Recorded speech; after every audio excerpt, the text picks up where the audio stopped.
Stephen,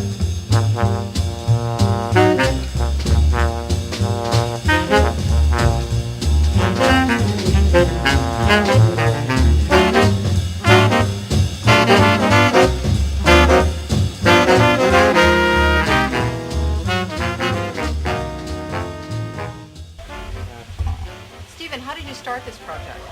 Well, I started out, my client bought the house, and then we turned around and I decided I wanted to do a fountain in the motor court and wanted to do a formal garden, wanted something that she didn't have to maintain all the time, but that always looked, really nice, something she could go away to some of her other homes and not have to worry about. So we went out shopping, found a fountain, and then the rest of it was just up to me, and she let me do whatever I wanted to. So I just threw together some white roses and went to town and came up with what's here now. So you bring your clients shopping to different places that you find. I like to include my clients with my jobs. Sometimes they're not so eager to, be involved, but once I start taking them and kind of, taking their hand and showing them different things, they start really enjoying the process. And others are more involved, and they tell you what they like, what they don't like, and they give you, stricter guidelines, where the client at this house had very open guidelines and really didn't have, too many things that were no, and everything basically was yes. And I just took her shopping. We had a really great time. Cool. So can you show us the rest of the house? Sure, come on in.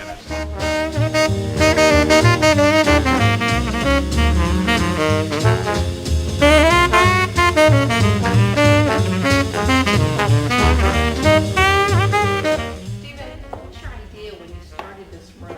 Is this den, correct? Well, it's actually originally was the library for the house, and my client had an extensive jade collection. So I said to her, why don't we make the library into a jade room?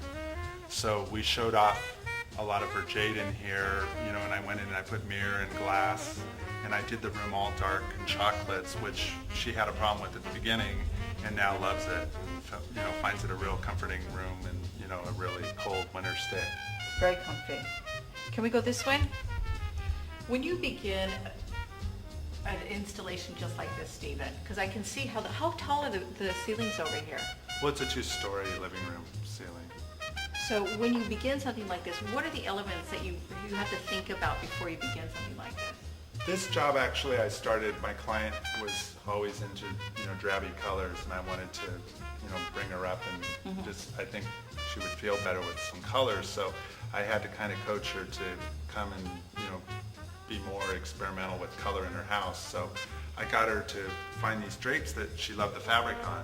So that's actually where I did the living room and the dining room were completely designed around the drapery fabric. And I pulled the yellow out of the goldish yellow out of the drapes and had them made, and the rod and everything made. And Stephen, I noticed that the color in the sofa and the rugs, you pick up all the different variations into the different fabrics in this room.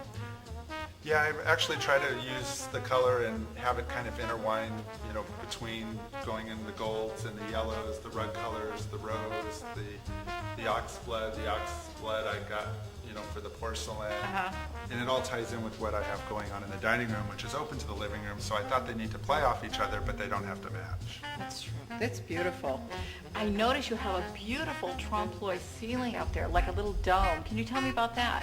Yeah, that when the house was built, it was just a plain plastered dome. So I was telling my client, well, let's do something to make, I'm not a big fan of trompe-l'oeil, but I thought this is one place that it really works. So I made it formal. I made it look like a giant dome skylight ceiling and open above, and I did an afternoon, sun, and had a painter do that for weeks and weeks and weeks. That's wonderful. How long did it take? It must have been about a month. It was a really long process, but well worth it. Well worth it. It's gorgeous. Thank you. I'm really happy with it. I can see the view from the living room. It shows the entire valley over here. It's beautiful. Yeah, it's really beautiful. It's what Southern California is, just all about. I noticed that you have a beautiful infinity pool. Do you think that we can go out that way and look at it? Let's go take a look.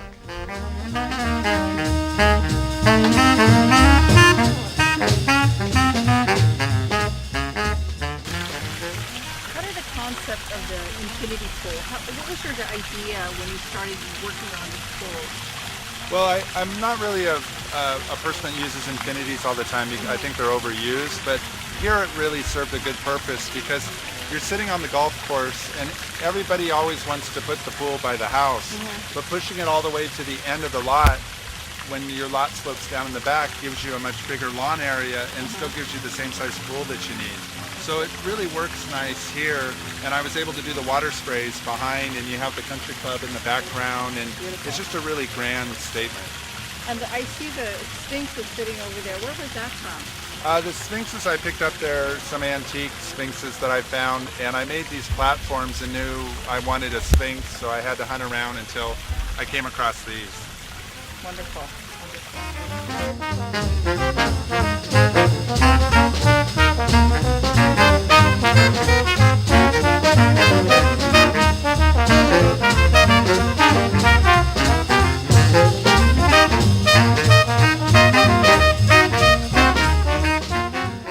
Stephen, the sun of the day it's just so nice. The weather is beautiful, and sitting here you can see all the beautiful many varied colored roses.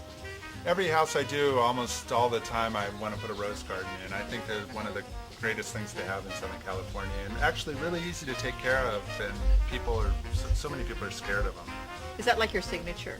That's When my you make signature. when you make an outside installation? Yeah, and I put them always together because you can spray them and fertilize them and take care of them better, and you have them on a separate sprinkler system, so you can see, you know, the disease isn't a problem, the color's amazing, and they're just a joy to have.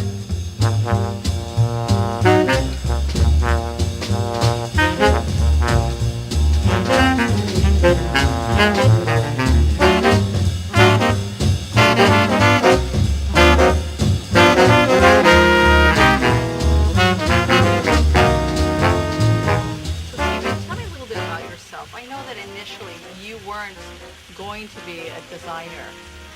No, I actually graduated from UCLA with a political science degree and really always loved homes and used to take off and drive up to, Montecito on weekends and just drive through the neighborhoods. And I've loved houses, so finally one day I just decided, you know what, I'm going to go for it. Started doing gardening and ended up doing, big, large estate homes, started doing interiors, now I'm building. So it's come full circle and I'm really enjoying it. It's very interesting that most designers don't really start out knowing that this is what they want to do. And but you really focus on large estates, don't you? I just fell into a niche and wasn't really trying to go there, and ended up, I just really enjoy large scale things. I love to put all the different elements in this house.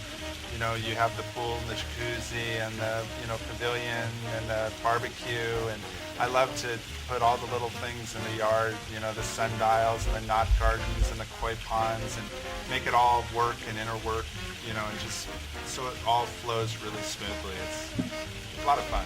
What are your other projects that you're working on? I've got about 10 jobs going right now, and I work all over the United States. I have one in Washington, D.C. that I'm doing for a client that has another home in Brentwood, and I did her other house in Aspen. And I have a job, a couple different landscape jobs in Brentwood. I do large-scale homes there.